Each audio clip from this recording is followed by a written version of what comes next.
Now, joining us from his palatial spot, Malibu.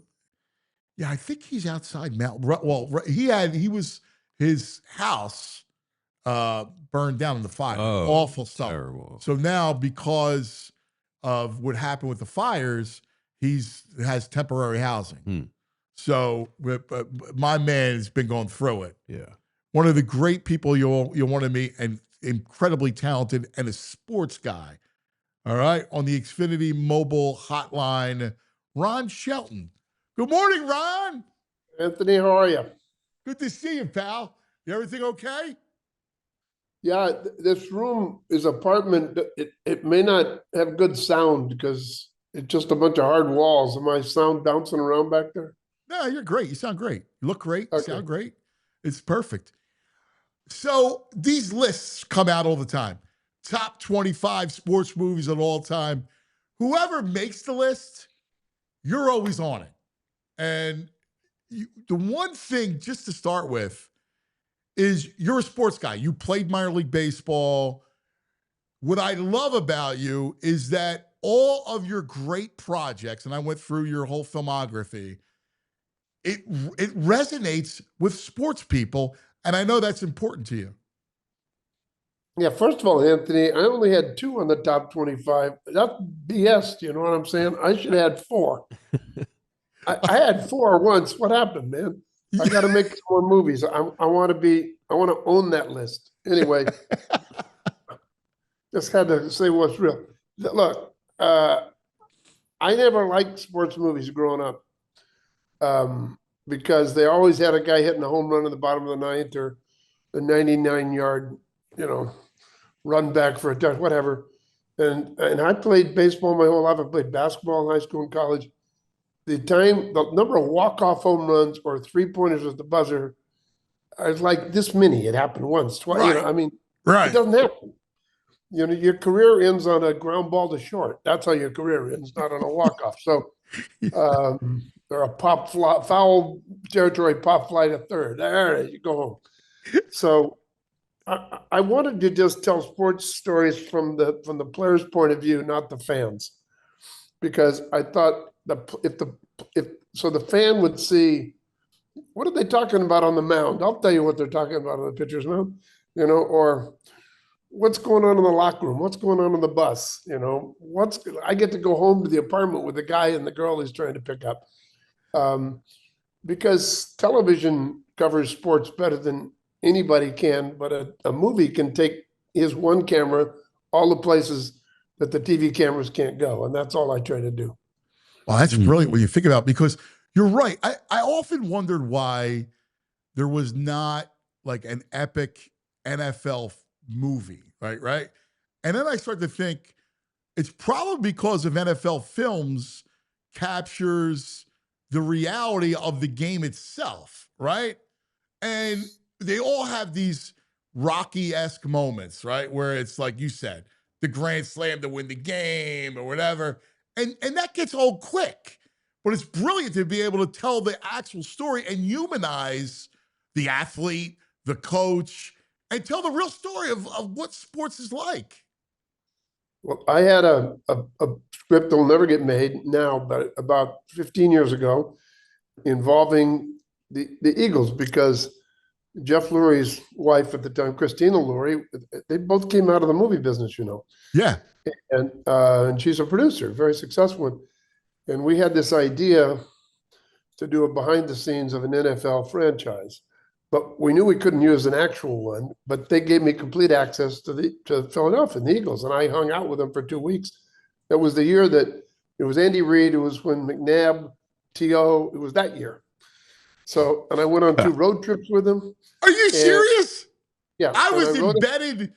I was writing a book, and I was embedded that year with them too. I got to go on a road trip on the team plane to Detroit. I sat in the owner's box for a home game to watch things like, the owner, when a guy goes down is hurt, the owner's all over it with a player personnel guy. And once they see, it's not a star, fine, he's okay. It's 82. Is it 82 or 88? It's 88. Okay. So I wrote a thing called The Franchise, and it was about the new franchise. The NFL is going back to Los Angeles at last. So this was obviously predates. Right, right. So I could tell the story of the politics of a new franchise. I could hide Georgia Frontiere stories and other characters, Yeah, I yeah, mean, I yeah, did yeah. all the stuff. And in LA, getting Showtime back. Because when I grew up, it was the LA Rams was Showtime. Keep in mind, there was nothing else. And, Right. Bob Waterfield married Jane Russell. You're right, right, right. I mean, that was like Travis Kelce and whatever. Taylor Swift. Yeah, you're right. Yeah. So I wrote this script. I turned it in on a Friday to Showtime. They all called me Saturday, say, this is great. We love it. And I'd had 2 meetings in the NFL office with Christina Lurie and the other producer.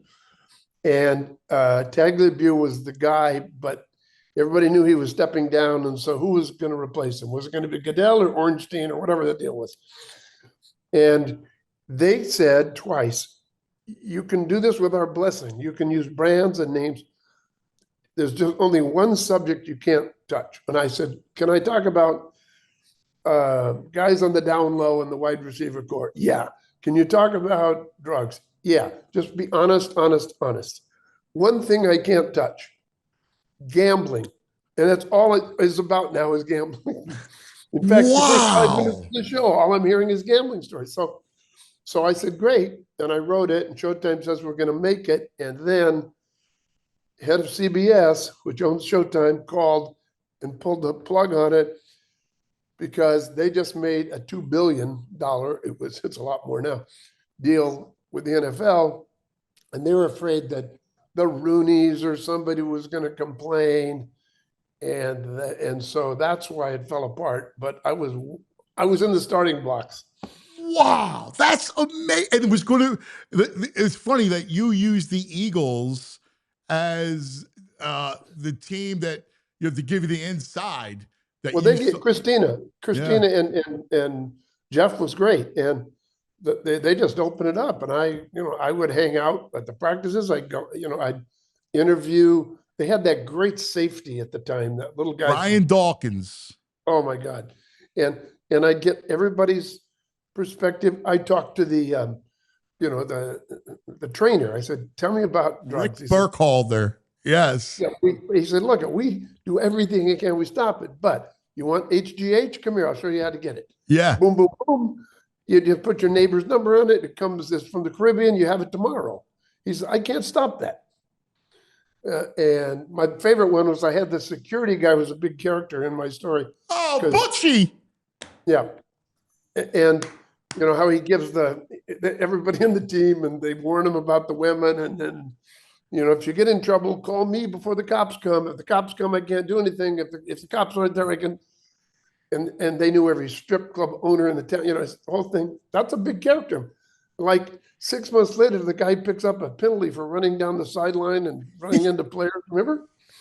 That was my guy. I was standing behind him when Andy turns around. Andy Reid turns around because I was shadowing. His name was Butch Canico, right? And Butchie was the security guy for Ed Rendell. All right. Okay. So he comes from that kind of background. And fascinating guy.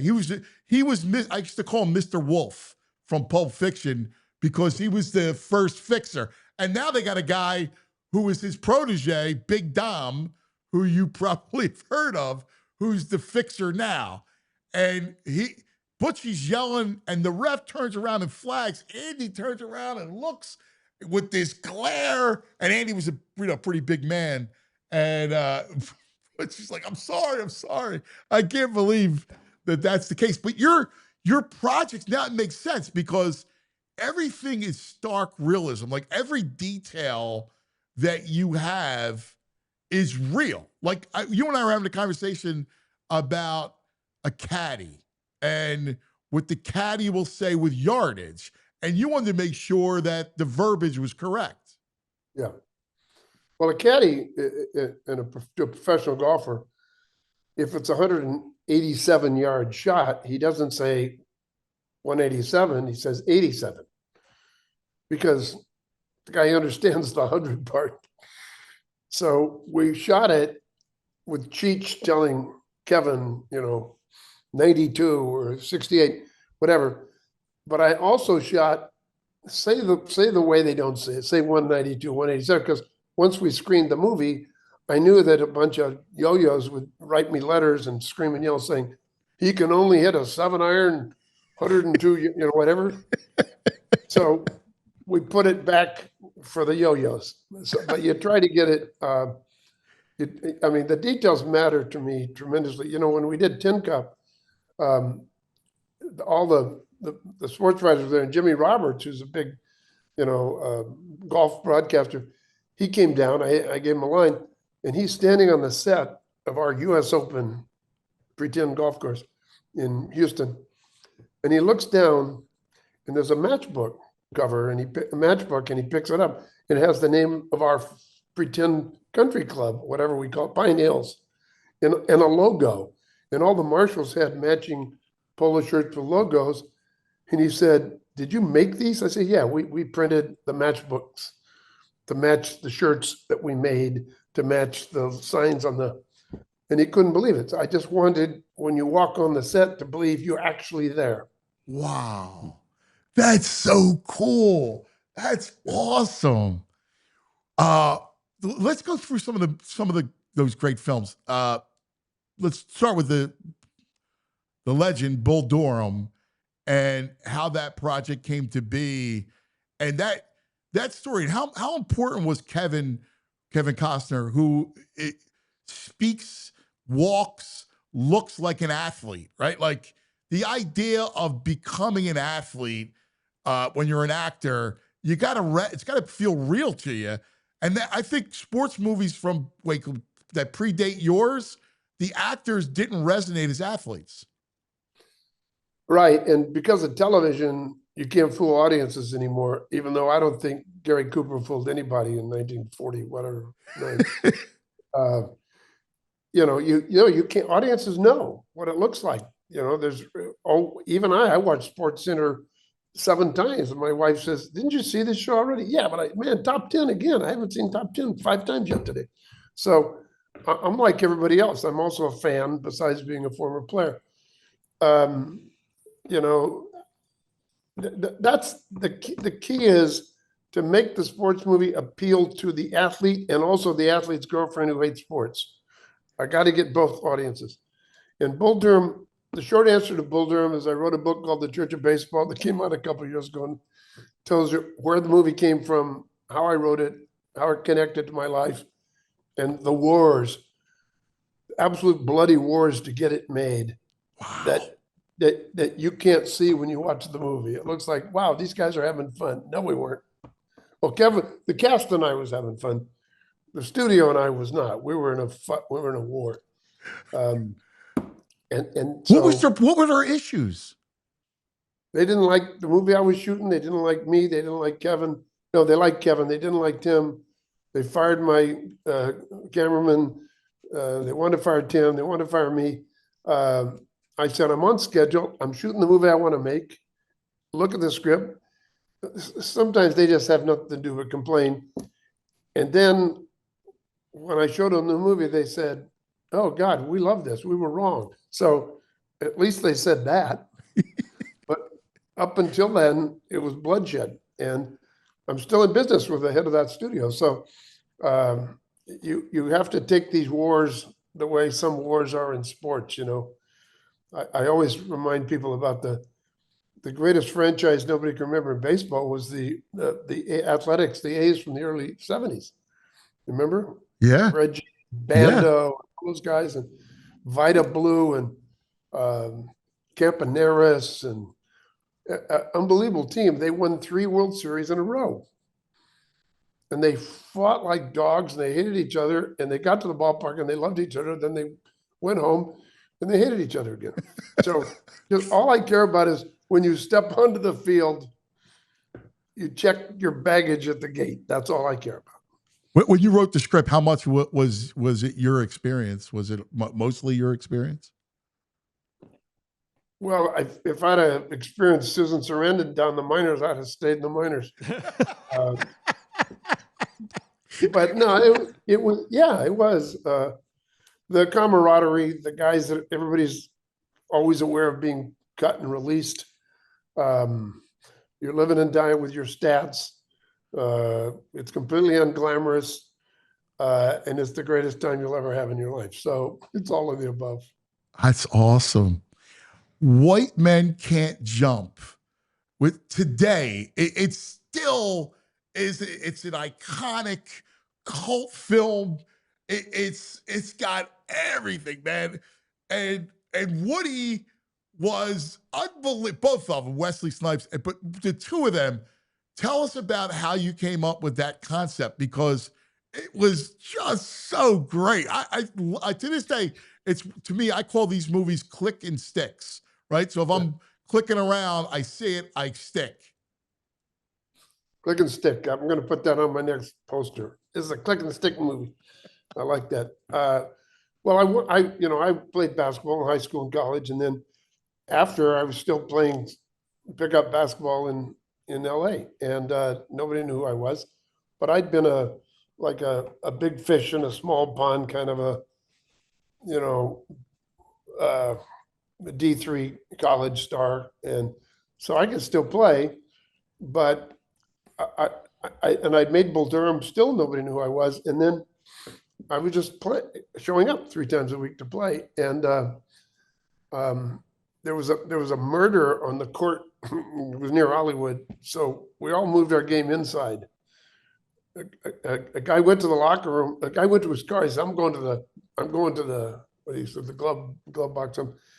And he came back. I wasn't there. I got to the court just after it happened, and a guy went to the car, got his gun, and shot a guy who was playing because it was an argument over a charge block. That's what basketball players Wow. arguing. And and so the whole game went into this old rickety gym at the Hollywood Y. But it was a lot of really good players, former college guys, a mixture of guys on the edge, the fringe of the movie business. We had 7 NBA guys in our little league there, and and I just realized there's a movie to be made here if I put it back on the street, because the arguments were so funny and they were endless, and it was a culture where Yes. if you could play, that's all that mattered. And I thought there was a democracy on the playground. There'd be a dispute, you'd argue. The argument was really important. Your mama jokes and all that. And then everybody get tired of that. And to settle the disagreement, somebody go to the top of the key and shoot one shot. And if he made it, he Yes. was right. Yes. There was no appeals court, Right. no Right. lawyers, no lawyers. Done. Game goes on.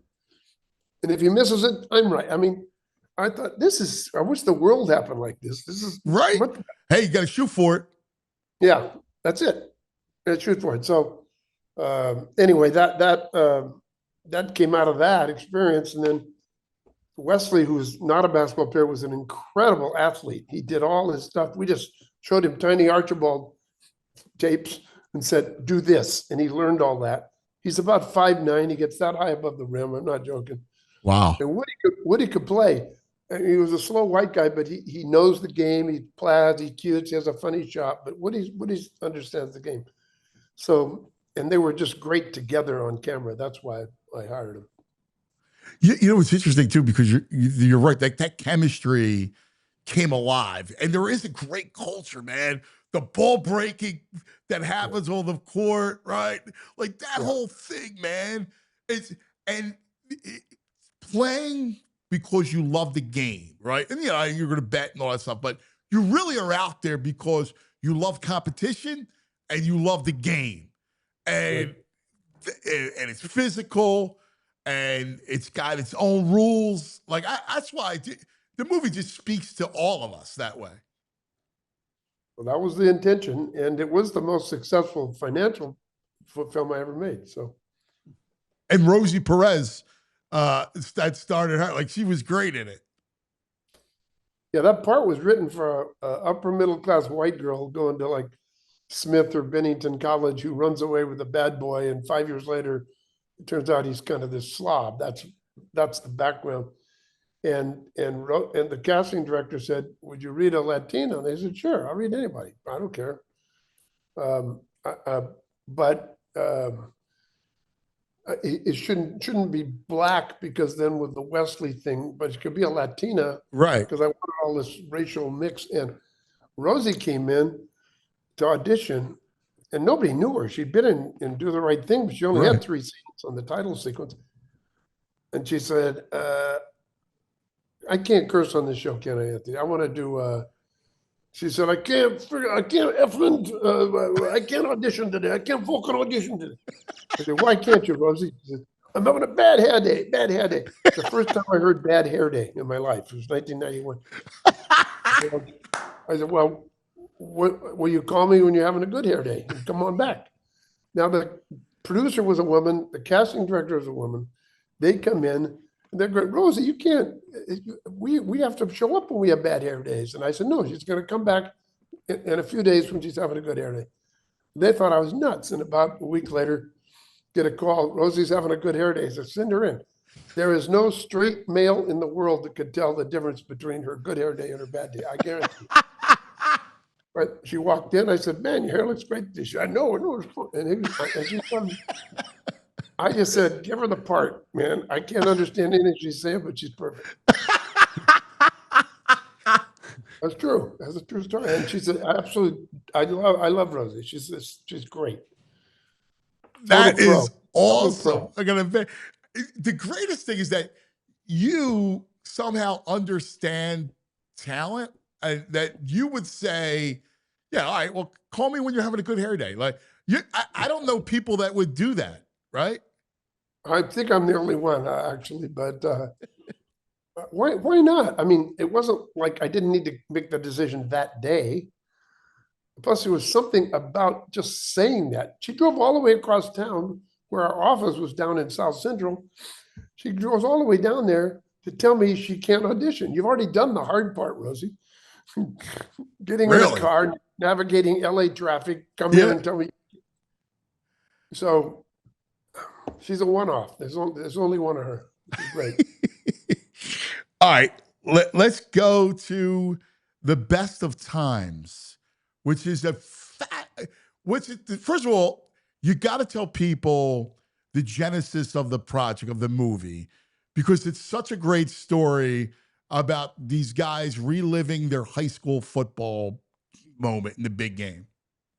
Yeah, I wrote that. I didn't direct. I hadn't become a director yet. And, um, I grew up I was born in LA, but I grew up in Santa Barbara, which is a couple hours north. And Santa Barbara High School I think the third oldest high school in the state. It's a big high school. It's a very good sports high school. It's produced everybody from, well, Eddie Matthews and Jesse Orozco Wow. to Sam Cunningham, Randall Cunningham. Yes. I mean, the list goes on and on. And there's Jamal Wilkes in basketball. I mean, but it's got a great tradition. And many years ago, and there is, of course, a crosstown rival, because there has to be a crosstown rival. And I got a call, it was 30 years ago, from a friend saying, "Hey, you coming back for the big game?" I said, "No, I have a life. I don't live in Santa Barbara. I love Santa Barbara." "What do you mean? What big game?" "Oh, it's the alumni guys from 19, what? I mean, a bunch of 40-year-old guys are going to replay a game against the rival?" "Yeah, because it ended on a disputed call. And there's guys in town still reliving that moment," which I realize is a universal thing. Every town in America has guys that are still wishing they were in high school, right? Or reliving high school. It's part of the fabric of being men, and Right. who are stunted. When you peak early, that's Yeah. what happens, right? Hey, real quick, Yeah. we're in overtime, OT, thanks to our friends right here at Xfinity and our friends on Xfinity Mobile in overtime with the great Ron Shelton going through his filmography. Yeah, so go ahead. It's Well, so such a perfect I story. don't go to see an alumni high school game, for God's sake. And then I get a call the next week. The guy said there was 15,000 people there. That's more than any of the high school games drew by, 5 times. So I thought, wait a minute, there's an idea here. And that was the genesis, me getting phone calls about an alumni high school game. So how much do you take? Because it's so interesting, like what I kind of how your mind will work, right? Like when you see something, you go, you know what? The idea just sparks you, right? Like it's something in your personal life. It's something that you will around sports or whatever the story is. You almost have to have that antenna uh, for the story, right? Like, what is the story that I can now blow up and make it a film? Well, for me, I have to have connected to my experience in some way. I could make a lot more money if you say, Ron, will you write about a Death Star in outer space and science fiction? I don't get science fiction. I don't understand. I'm more fascinated by human You know what? I behavior. love this guy. You know what? I tell my man all the time because I'm not I'm not a sci-fi guy either. It's got to be about life, our life. It's human behavior, serious drama, comedy, tragedy, everything is, Shakespeare to you pick your favorite movies today. Shit isn't blowing up in the background unless it's a mob movie. I like mob movies, but so the first thing is, do I spark to it?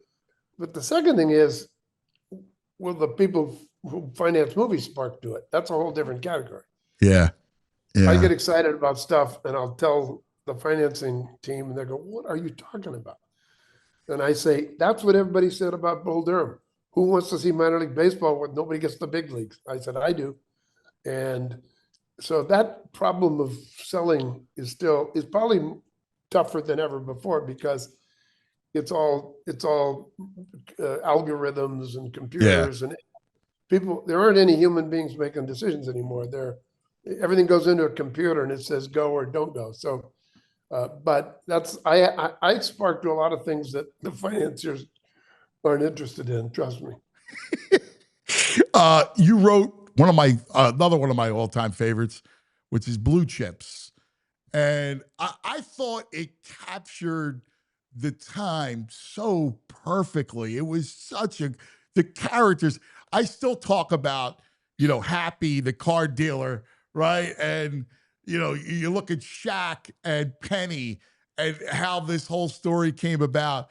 It was such a great movie, man. It was one. Let's go to Louisiana and find Shaq, right? And his SAT score. But here you find out he's a real smart kid. How did that story come about? Well, of course, it's dated now since there is no such thing as college sports, as you and I know, Anthony. There's no such thing as amateur sports, but Little League's probably rigged too, from all I know. They're paying off guys in preschool. Give that guy NIL. I knew some people who were affected by all of this. My brother played high school basketball. He's younger than me at Santa Barbara High, and he was the captain, point guard. He's now an architect. But the power forward went to USC and later was a tight end at USC and for the Patriots. Another forward played 4 years at Stanford. Another guard went and played at Gonzaga with Stockton, and the other guy. They were all. It was a heck of a team. And one guy couldn't get into college, a D1 recruit, the other shooting guard, and he went to JC, and was going to go to New Mexico back when Norm Ellenberger had. You remember that coach? New Mexico was the top 10 every year. They recruited from all over the country, and they were a power. Their arena was called the Pit, and nobody could beat them there. Yeah. You can't. Well, this other kid on my brother's team had Ellenberger had basically somebody in New Mexico had forged the JC transcript, and that brought down Ellenberger. Right. Ellenberger fell from grace and I don't think he ever coached Right. again. Right. And a guy was telling me that story, and he said, yeah, he would get transcripts out of the back of the trunk of a Dodge, and the joke was they called it Dodge Junior College. So that's Wow. I put down in the story. Wow. Oh, so he was your inspiration for That Coach led Pete to, Bell. yeah. Plus, it was all around us, the corruption Yeah. and Of what's course, you had corrupt. the UNLV days. It's great that Tarkanian makes a cameo because of he was at the center of all that stuff with I UNLV. got UNLV stories that are off the air only. For our other thing.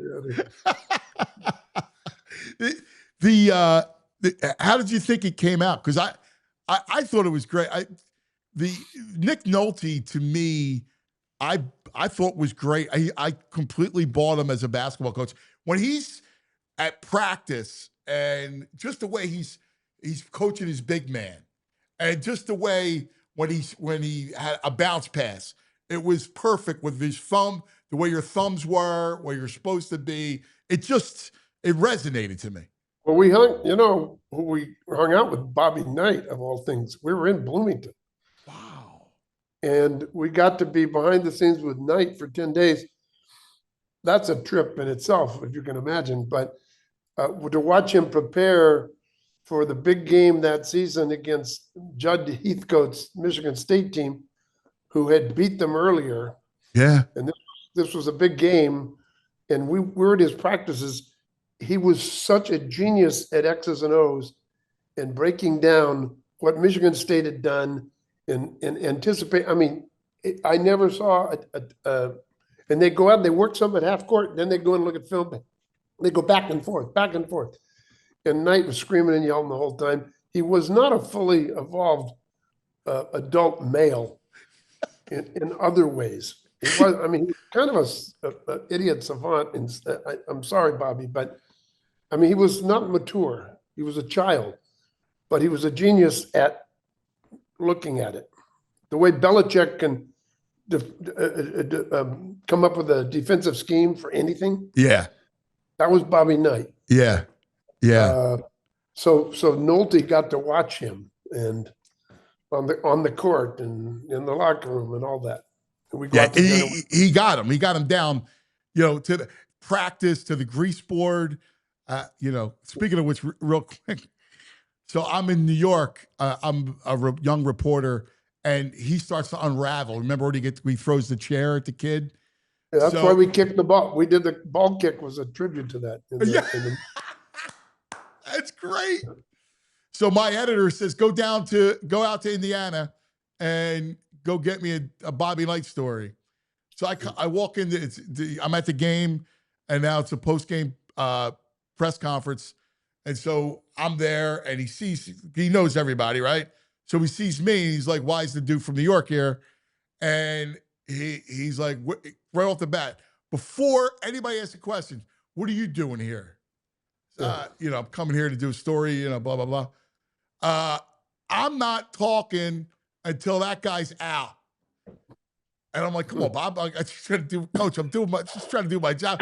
This guy, for 10 minutes, belittled me. I was scared. I was afraid of him, right? Like half afraid type of thing. Yeah. Intimidated, I should say, not afraid. Yeah. And he wouldn't start his press conference. And I just stayed there. And it was like, who was going to blink first? Finally, just went off. When you said he's not an evolved male, I'm so with you. You know who told me that? You know who told me? Because I went out to dinner with her when we were shooting. Bob Cousy. Because Cousy was there for some of that. He's got a scene where he shoots free throws. Oh, I remember. Yes. He never missed. Because he was the AD. That was a great scene. Yeah, Bobby and Cousy's a really interesting, thoughtful guy. And we're discussing him, and he said he's not a fully evolved, he's a brilliant, but he's not a fully evolved adult male. That was a direct quote from Bob Cousy. Wow. How did you do Shaq, settle on Shaq and Penny? That was the director. That was the director because he suddenly wanted to get all these guys that were about to be drafted. And so we had like 7 guys in the top. I mean, we had George Lynch, all these guys. And the director was Billy Friedkin, who, made French Connection. He Yeah. made, what's the one, The Exorcist. Oh yeah. Sure. And he knew that somehow he had a connection with the Celtics. I don't know what it was. And his wife was the head of the studio, Paramount. So anything Billy wanted, he got. And so and on that set is where Shaq and Penny became friends and were calling their agents about getting a trade so they could play together. That happened right in front of me. Wow. That's how they go to Orlando. That's wild. Yeah. Wow, that's awesome. That is so cool. Hey, you also wrote another film that I loved and I thought was so realistic. I also covered boxing and The Great White Hype. Samuel L. as the Don King character. It was so spot on. How much time did you spend in that world? Well, I've never seen that movie because I didn't agree with the director. I wrote it. I was going to direct it, but I wasn't available. They wouldn't wait for me, so I got pissed off. I've never seen it. I thought it was the funniest script I wrote, but so it's a sore subject with me. But I spent a lot of time. I made another movie, Play It to the Bone, about 2 low-level fighters. Yes, based on a true story. 2 guys in LA who got a call on the morning, 2 Latino fighters. Could they get to Vegas that day to fill in an undercard fight that had just fallen out in front of a title fight? And they're afraid to fly, so they drove over together. And according to all the old boxing guys I know, said, put on the greatest fight you've ever seen. 10 rounds, they beat the shit out of each other, took their winnings and blew it in the casino, and then drove back to LA together, all beat up. So I thought, okay, that's a movie. I've spent a lot of time in the boxing world. I used to never miss a fight in Vegas. I knew Ross Greenberg, so I'd get these ringside seats, all the HBO fights. Jim Lampley is a very dear friend of mine. And Larry, George Foreman was going to marry us. He's been in our home. I've been in his home. And then our date changed, so he couldn't. So, we'd go to the Olympic Auditorium here, Johnny Tapia, Eric Morales. My wife was a nut for boxing. So I spent a lot of time in the boxing world and love it, actually, because boxing and horse racing are the only things that haven't become corporatized. Right. And the moment they are corporatized, they're dead. And maybe they're dead anyway now, but I love them because you can't control them. Everything else is just. And also the richness of the characters, right? Like there's nothing to me. I wrote a story about Fight Night. It was before I think it was Tyson Holyfield, but it was the MGM Grand Saturday all day leading into the night, all the way till like 6 o'clock in the morning. It was like 6 to 6 type of thing. And, the characters that you see, from the celebrities to the prostitutes to the gamblers to the, there's one after another. And they're so interesting to me. I was at that fight with my wife, Lolita, the actress, Lolita Davidovich, and we were sitting next to Shaq. Get out of here. It was a Showtime fight and not an HBO fight for some reason. And she just done a Showtime movie. So they said, I hear you're a fight fan. Yeah, I want so we're like in the 6th row with Shaq. And that was the biting ear fight. And because we were so close, the big jumbotron, you couldn't see it. It was behind us, right? And my wife said, he bit him. And I said, he didn't bite him. You don't bite guys. These guys don't bite. No, he bit him. And I'm thinking like, be very condescending, very patronizing male. And she was she was a better judge than half the ones in Vegas. And then he bites him again. I go, God, you're right. He bit him. And there's his ear on the floor there. And then there was a riot. Yeah, right. Do you remember? Because I The covered the lobby. fight for the Post. So you know where the media sits Yeah, ringside, and he spits the piece of the ear out. Like when he gnaws right. at it, he spits it, and it's literally like where we were with the media. Well, you could see it like come toward it. It was the most bizarre thing that Yeah, you've ever seen in your life. And he yeah, he was trying to get DQ'd. You saw it. yeah, yeah. That goes back to stories in the Olympics where the only guy Tyson was ever afraid of was Holyfield. There's a whole history of this. Yeah. And I know Mike very well. I gave him a cameo in a movie. I've seen him here a lot. I like Mike a lot. I think the fact that he's still here and didn't wrap a car around a light pole, at 4 a.m. God bless him. And he's actually a very bright guy. Just, as he talks about, he was not diagnosed as uh, he's medicated for bipolar, and so I root for Mike. I root for Holyfield too. I love boxers. These guys are so brave, Yeah. and they're in such shape. You have no idea how what kind of shape these guys are in. I mean, nothing compares, because not only are you going 12 rounds, somebody's trying to hit you. It's the truth. I mean, they're amazing. Like, I'll never forget, I was covering De La Hoya, and we were doing something where he's like, and I was much younger, and he's like, dude, I want you to go 3 minutes Yeah, with your arms up, throwing yeah, punches. yeah, By 60 seconds, your hands yeah. start to drop. Right, And by right. 2 minutes, you're like exhausted. Yeah, It, yeah, it, and that's with nobody hitting you. you're right. Right. Exactly. Exactly. I'll never forget that fight. I'm in Evander's hotel room the Thursday or Wednesday because I'm doing a big Friday piece about Evander. And he's like, I want you to write that I'm going to win. I'm like, all right, whatever. And he goes, I'm telling you, people bet on me. If you have to pay your rent, bet on me. Bet on me. Spend on. I'm like, all right, And now he was so the conviction for 90 minutes of him telling me he's going to win.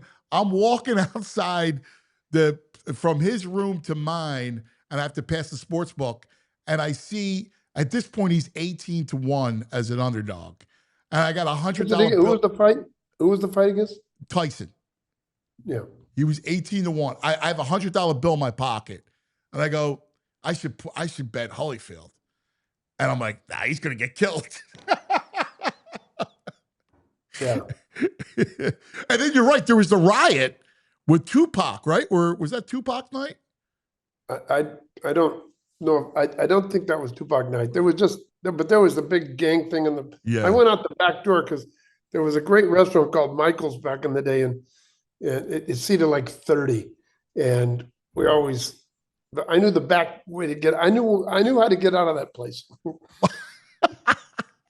That's awesome. Hey, you've real quick, Cobb, because Cobb's another, I think, a great biopic. Just an incredible, and Tommy Lee Jones was fantastic. Tell us about that project. Well, that movie didn't do any business. It was supposed to, they thought it was going to win awards, and Warner Brothers, and they put it out at Christmas. It's not really a Christmas movie. And so it never got outside of 40 theaters. I'm very proud of it. I get more letters on that than anything. It's about the last days of Cobb, really, because and not trying to tell the world he was a bad guy. Everybody knew he had problems. I wanted to show where it came from. His this discovery that his mother he worshipped his father and his mother, and then he discovers his mother had a lover, and the lover killed the father, and that was a secret until about 20 years ago, and the press, Yeah. So he lived with that his whole life, and his rage. And he grew up, in northern Georgia in 1890. Of course, it's a racist world, but he was also a brilliant guy. He was on the board of Coca-Cola. He was on the board of General Motors from his Detroit days. But he was a mean prick, and uh, he hit 367 for his lifetime. If he hit 267, he might have been in jail. But at 367, we looked the other way. But Tommy was great, and I love Tommy anyway. And yeah, it's funny. I get a lot of letters from foreign producers and directors and writers who love that movie. They see it as almost a foreign movie because it's this operatic dark Yes. soul who's also, yeah. It's just, it's a beautiful film. It's real. It really is just a beautiful film. It's about the writer coming to terms with Cobb. It's true story too. Who is this guy? I'm supposed to write a story, a biography of. Yeah. Amazing. It really is. You've worked with all the best, right? I mean, Harrison Ford, Costner, we talked about Wesley Snipes and Woody Harrelson and Tommy Lee. What's it like with Also, Harrison Kurt Ford? Russell is great. Kurt Russell. And don't forget a guy named Paul Newman. Yes. Yeah, my God, Paul Newman. What's I'm sure each of them have their own kind of special relationship with you. What stands out about these amazing actors? Well, what everybody should know is that all of those guys that you listed are incredibly prepared and committed. It's sort of like they've got on top and they know how hard you have to work to stay on top, like sports. Hello. And they aren't lazy. They aren't, I want to take young actors and say, this is what it looks like, folks. These guys don't come to the set not knowing their lines. They're communicative. They prepare. They rehearse. Don't tell me you don't like rehearsal. Paul Newman couldn't get enough of it. How's that? Wow. Kurt Russell loves it. Costner loves it. Tommy Lee Jones has memorized the script before rehearsal starts. So you young guy, you like you want to wing it? Well, then I got the wrong. I don't want a guy winging it. Right. Right. If we got a football game, NFL, college, it's going to start. You're going to wing it? You're Right. on the Exactly. squad. That's the first thing, how prepared they are and professional. Everyone's different, obviously. Paul Newman, very much has been written about him. He's not a very great guy, but hard to get close to. He's very distant. He's very insecure. Oh, the most insecure of all of them was Paul Newman, and yet he was a sweetheart. Kurt was a minor league baseball player, and I love those kind of guys because they have the work ethic. They're used to repeating things. Go out and take 600 ground balls. Great. They don't ask questions. Go to the locker room. Fine. They don't say, what do I do? No, it's, Right. I love athletes to work with because that's what they do. Their whole life, it's been repetitive and figuring out how to have fun as you work your ass off. So Kurt's like that. Kevin's like that. Costner. And Tommy Lee's like that. He was all Ivy League left guard at Harvard on that famous game, the tie game. Yes. He's the guy where they scored 16 points in 42 seconds or something to tie the game. Yep. The headline was Harvard wins 28-28 or something like that. So yeah, I've got along with it. I get along with actors, and I think it's my sports background, being in locker rooms, clubhouses, bus trips, practices. I understand how multiple personalities can still fit into a team, and I don't get too high or low when something good or bad happens. That's a real athlete mentality. We didn't shoot the scene the way we wanted today. Don't panic. We'll figure it out. I'll fix it tomorrow. I'll rewrite. We had a great day. Don't get too high. I've been 4 for 4, and I've been 1 for 30. You know what I mean? Sure. So that's the jock thing that I think is real helpful doing what I do. Did you get at all typecast to write and direct Yeah. sports film? Yeah, I did. Mostly because they've been more successful than anything else.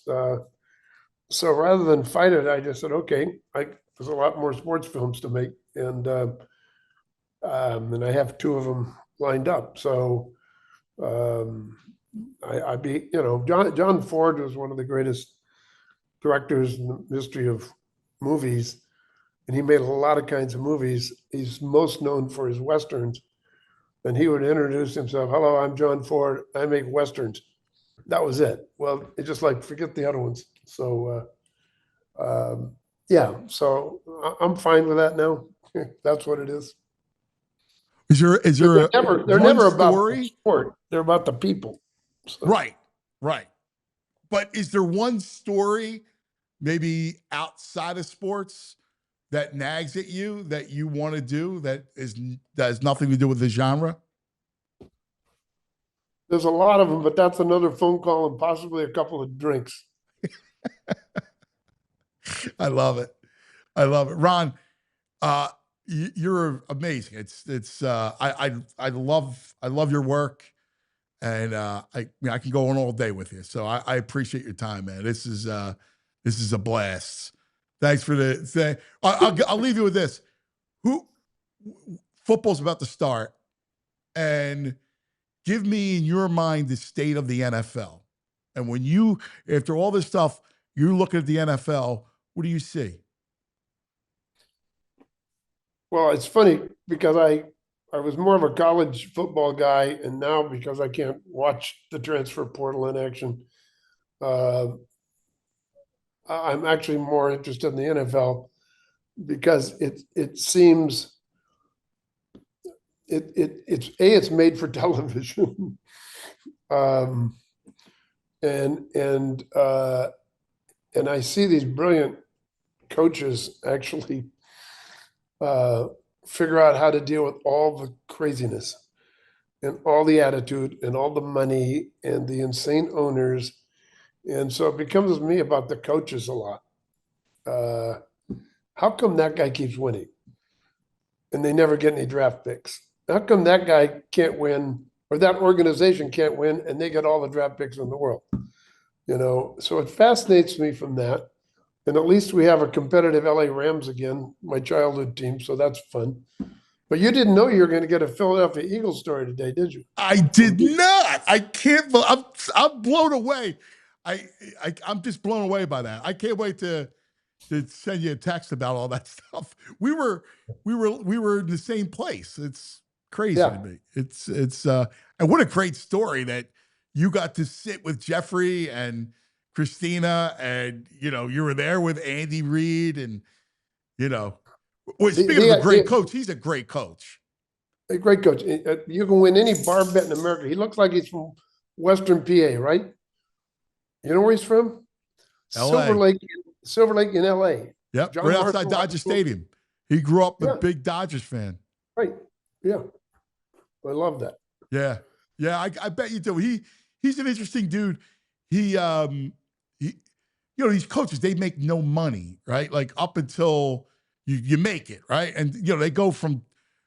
He was at San Francisco State, and he tells me a great story. And there's the scene is a great scene because it's him, and he goes, "We have no money, right?" So we go to this barbecue where one of the coaches, the head coach, and I take Tammy, his wife. He goes, "We eat hot dogs, and then I have enough money to then go date night and walk around the wharf and buy an ice cream cone."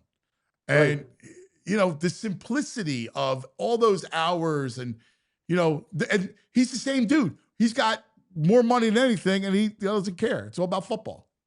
Yeah, and I spent a lot of time interviewing Tammy about all the stops along the way, and They were having the trouble with the issues, the sad issues with the Suns had just started Yes. to become public. And, uh, also Lurie has fun stories about buying that team with a vet and everything. But he says, they hired Andy Reid was a quarterback coach for Green Bay, and they just incinerated him in the local press. Lurie, what? This grumbly, big, fat guy with a mustache is going to lead us to the promised land? Yeah, he is actually. And Yeah. isn't that why? It's his first night. I got one great story to share with you. Andy Reid's first night, he has the job, right?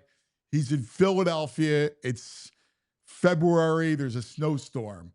Butchie, the security guy that you were talking about, takes him to this Italian restaurant in South Philly. In the restaurant is a couple and a priest. So they buy him a bottle of wine, Butchie and Andy doesn't drink because Tammy's Mormon. And so Andy's gracious and thank you. Then at the end of the dinner, the priest comes over to him and says, "Hey, coach, boo! I just want to make you feel at home because that's what you're going to get here." That's a good story to end on, Anthony. Ron, thank you, buddy. I really appreciate this, and you're amazing. I mean, you set this whole thing in motion, and we love your work. So thank you.